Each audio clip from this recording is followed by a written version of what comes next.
Welcome back, learners, and we're back again talking about writing, specifically distinguishing reports from stories.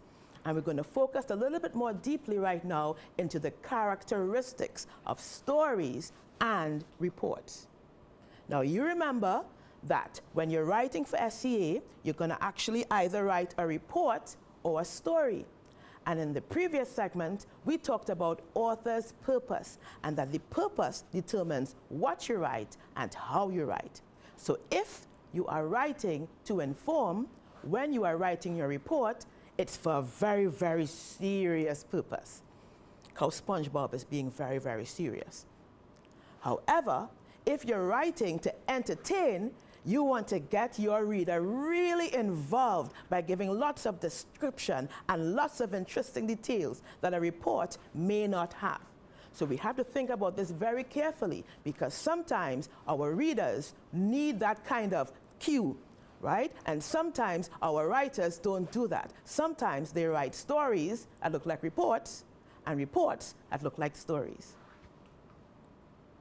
Remember the big picture, that your purpose determines your form and your purpose determines your language, and that your grammar helps your reader to understand because the structure is there, and your punctuation helps your reader to read what you are writing.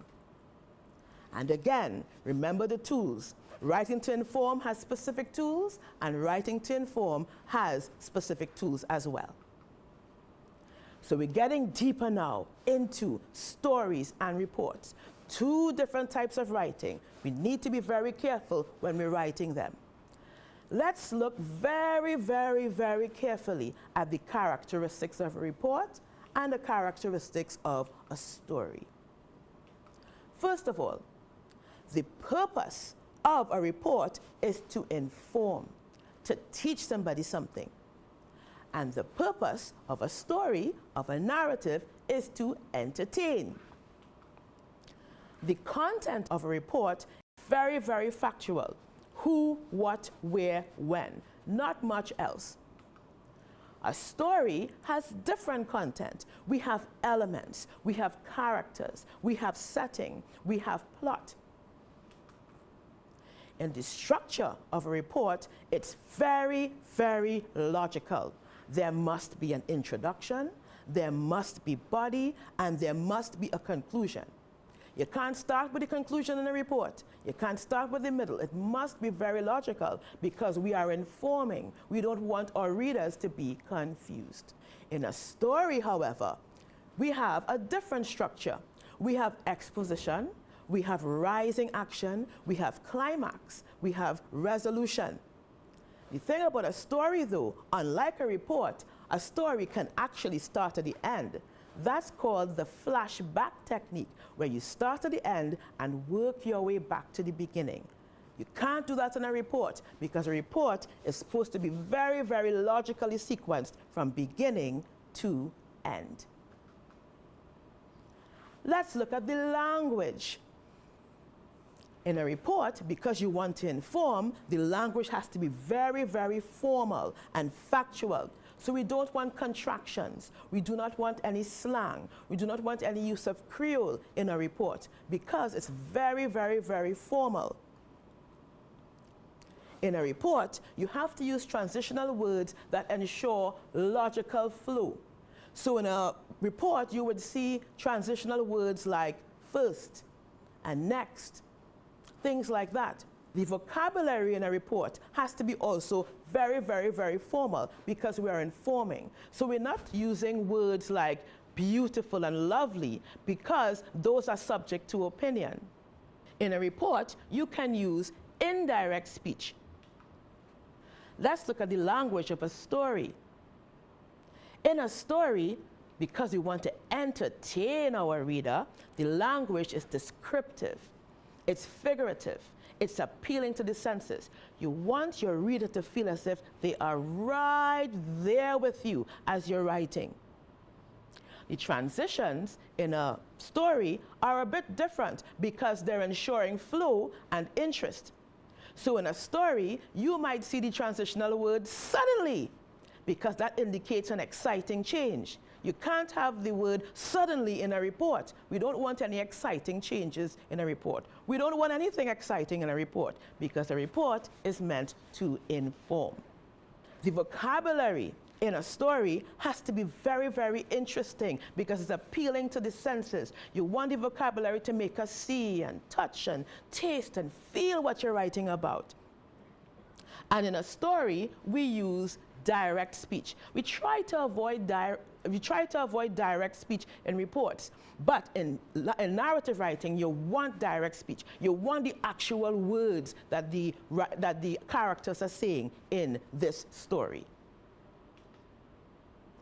But in a story and in a report, remember what they have in common. Make sure that your spelling is on point, make sure your grammar is on point, and make sure that your mechanics and your paragraphing, make sure all of this is on point. So let's see how these operate in two pieces of writing. And these pieces of writing will feature the same characters. I want to introduce them to you. The first character is one of my favorites. His name is Calvin from the comic strip Calvin and Hobbes. Have you ever heard about Calvin and Hobbes? Calvin is, I think he's about 6 years old. He has a pet tiger, an imaginary friend, and they roam around and have all kinds of adventures. And one thing about Calvin is that he does not like school very much. This is Calvin's long-suffering mother. If you look at the strip there, he's saying, as he does every day, "I'm not going to school anymore." And of course, she's looking at him, really, oh, okay. This is Calvin's mom. And this is Susie. Susie is Calvin's neighbor. She's always trying to be his friend, but he's not always very nice to her. We are going to read about these characters in two versions of things that happened at a bus stop. I'm going to read the first one, Incident at the Bus Stop, version 1. On Monday, the 23rd of March, 2020, at approximately 7:45 a.m., an incident occurred at the bus stop at Farley Street, Port of Spain. The persons involved were Calvin Hobbes and his mother, Darlene Hobbes. At 7:30 a.m., Mrs. Hobbes was accompanying Calvin to the bus stop. During that time, Calvin repeatedly expressed his lack of desire to go to school that day. While making these statements, Calvin held a blanket and threw household items into the street. After approximately 5 minutes, Mrs. Hobbes asked Calvin to stand still or he would be sorry. Calvin ceased all movement and remained standing with his mother at the bus stop until the school bus arrived at 7:45 a.m. When Calvin saw the bus pulling up to the bus stop, he ran in the opposite direction. Mrs. Hobbes followed Calvin, caught him, and ensured that he entered the bus and took a seat. As the bus was pulling away from the curb, Calvin could be heard repeatedly asking his mother to take him home. However, Mrs. Hobbes did not respond to his requests. Calvin remained seated in the bus until it arrived at Riverdale Primary School at 8:30 a.m. without any further incident. So this is our first version of what happened. Let's look at it very carefully. This is an example of a report, and so it has the clear structure of introduction, body, and conclusion. Very, very logically sequenced. What else do we notice about this piece? Well, there are a lot of factual details in this piece. Very, very, very clearly said. No ambiguity at all. We notice that the transitional words are very, very logical. We're using the sequence instructional text structure. So we're seeing on, and time, and during, and while, and when, and so on. Very logically and clearly organized. Now, let's look at version 2. What a gorgeous day, Susie declared as she strolled towards the bus stop. The gentle morning wind lightly tossed her pixie-cut hair as she glanced at her watch. It was 7:30 a.m. She had just enough time to read a chapter of her novel. Soon, she was lost in her hero's adventures. Suddenly, ear-piercing screams shattered the early morning tranquility. "I don't want to go to school! You can't make me! Ah! Help!"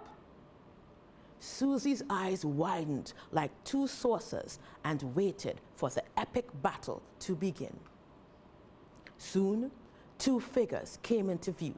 Mrs. Hobbes, wearing her fuzzy red bathrobe and brown bedroom slippers, was trying to grasp her tiny, wriggling son, Calvin. Calvin's blonde hair pointed in all directions. He was gripping his blanket and screaming louder than